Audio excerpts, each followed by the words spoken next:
Hi, this is a video documenting how to replace your fuel pumps on a 98 XJR. I first noticed after parking my car for a few weeks and went to start it, and it wouldn't start. And I suspected it wasn't getting fuel. I had no ODB2 codes. I checked that with my scanner first. You'll want to do that. Make sure you don't have anything on your dash telling you anything's wrong with the car. This doesn't, if your fuel pumps go out, you get no codes that tell you what's wrong. The only way to figure out what's wrong is there's a little, almost like a valve stem valve or Schrader valve at the front of the fuel pump, or sorry, fuel rail on the driver's side. You can get a fuel pressure test gauge and turn your key to the on position or try starting the car.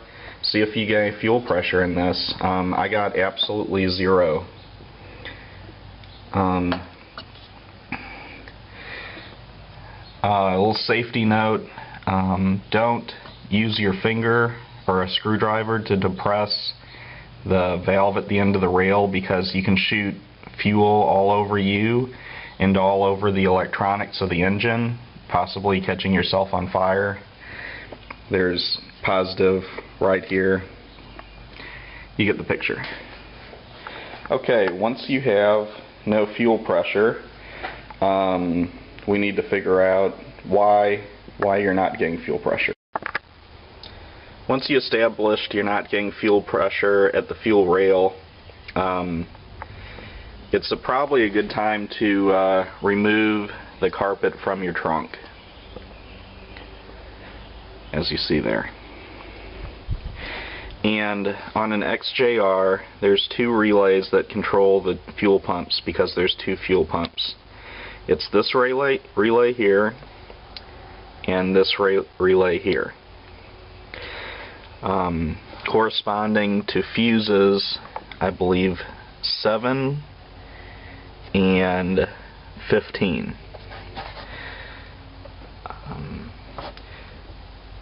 What you can do is you can remove your relay and you can jump between terminals marked 30 and 87.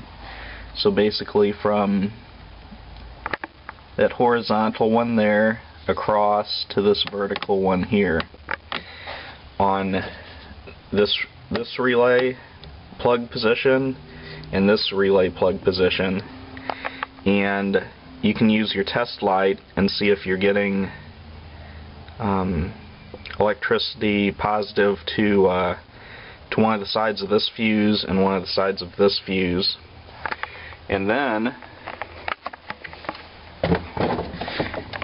on the back of the fuel tank, this is your fuel tank level sending unit. This doesn't relate to the fuel pumps. But on top there is a white plug with 4 wires that looks like this, and you should have positive 12 volts on the blue and red wire and the brown and blue wire, and you should have ground on the 2 black wires. And you can verify that way that you're getting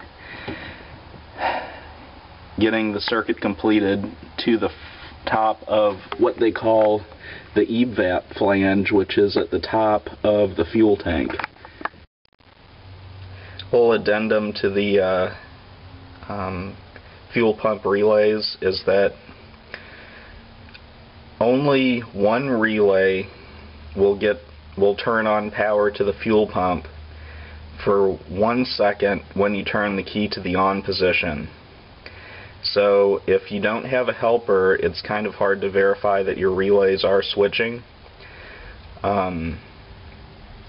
If you if you jump around them and verify that your fuel pumps are not working, you're pretty much guaranteed that your relays are fine. How I verified my relays were fine was I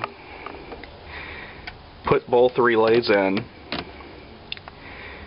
removed, let's see, fuse 15, and put my test light where it plugs in on one of those connectors where it plugs in. And then with one hand holding the test light and another hand, I removed my battery negative terminal and then reconnected it, and I'd see my test light come on for 1 second, and I knew my relay was working then. The next step after you verified that you actually do have to replace your fuel pumps is to siphon all the gas out of your car. This is a siphon that I bought at O'Reilly's Auto Parts, and it looks like this. Like that. And it worked perfectly. I got all the gas out of the car except very little, and the gas gauge shows that it's pretty much right at empty. So I'd recommend this fuel pump. It worked fairly good. You do get a little gas on your hands, but much better than other pumps I've used in the past. Alright, to disconnect the fuel lines on the bottom of the car, you need to jack the car up. The back of the car gave me a little problems jacking it up because the only hard point I can find is the bottom of this. So I jacked the car up with the floor jack there, and then I lowered it down on these plastic ramps on the back. This could be made a little dangerous if the car could roll back off the ramps, although there's a little kind of recess to prevent that from happening. But I also went and I set my e-brake extremely taut, so hopefully the car won't run me over. Okay, I removed the fuel lines from the bottom of the tank. It took a 5/16 line disconnector.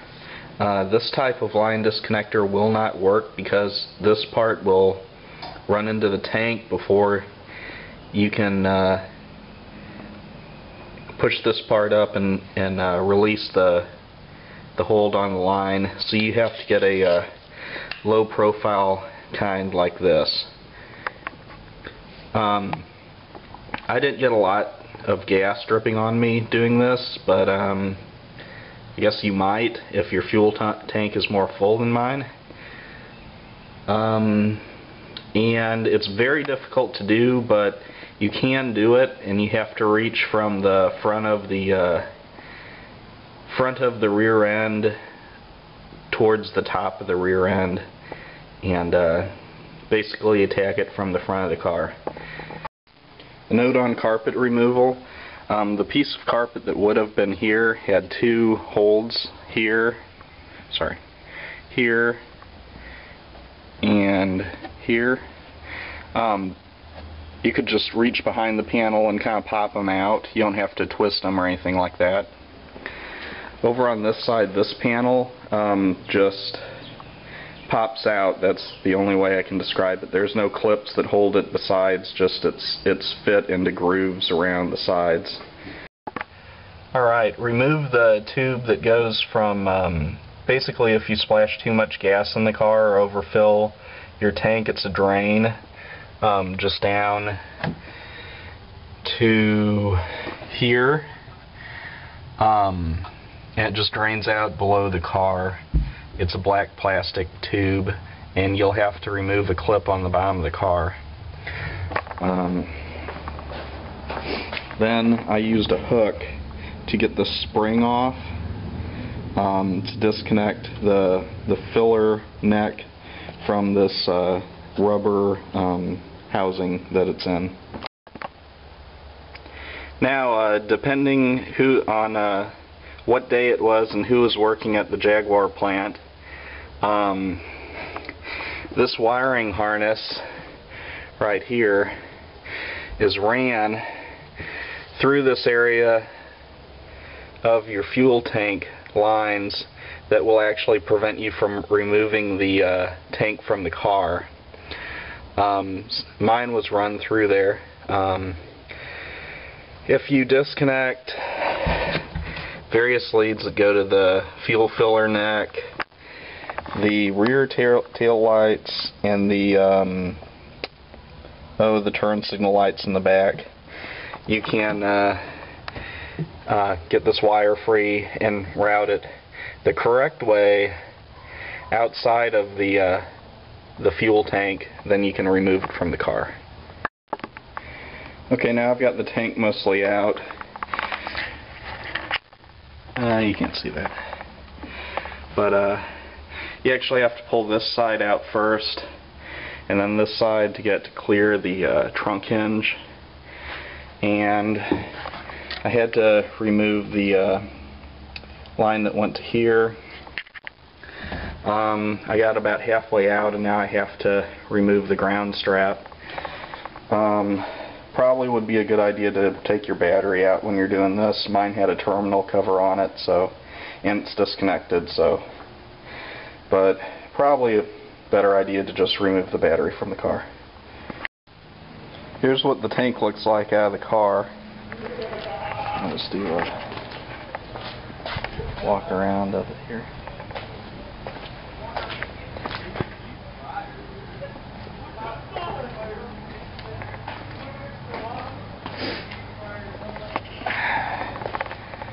Alright, and there's the evap flange. There is a special tool to get this off, but what I've read is you can use a hammer and a screwdriver to get it off, to just push it sideways. And my fuel gauge said empty, but I think I still have a gallon or two of gas in this, so it was pretty heavy to get out. I didn't really spill too much on the car. I spilled some on me. I don't know how I didn't get it on the car, but it will leak a little bit, but I don't know if there's anything you can do about that besides put some towels down in your trunk. Alright, here's the bottom of the evap flange. The blue link lead goes nearest to the black inlet, and the white feed goes away. Just for to remember how to put this back together. The screwdriver and hammer worked fine to get off the washer retaining ring. Alright, the gas tank still has gas in it, quite a bit actually. And what I've done is I moved it up on a hill here. I'm going to use my siphon to go downhill and get the rest of the gas out of it into my gas can. Alright, got most of the gas out of the tank now. Both fuel pumps are teed into the same line to actually feed the car. There's a zip tie that ties the link leads onto the hose to make sure they stay in an upward direction. Gotta take the pumps out now. Here's both the fuel pumps I got out. Looks like they've got mounting brackets on them that you'll keep if you install new pumps. Looks like you also might have to order this filter on the bottom. I think my link leads do not look burnt. I saw a lot of posts on the internet that people's link leads would burn, but mine look pretty good. Alright, here's the difference between the original equipment fuel pump and the Airtex pump. The original equipment pump has kind of necks down and is not perfectly round. This sticks out. The Airtex pump is completely round. None of the pieces that they give you with it help it fit at all. So what you end up having to do is take the original pieces and just smash it over the top of your Airtex pump.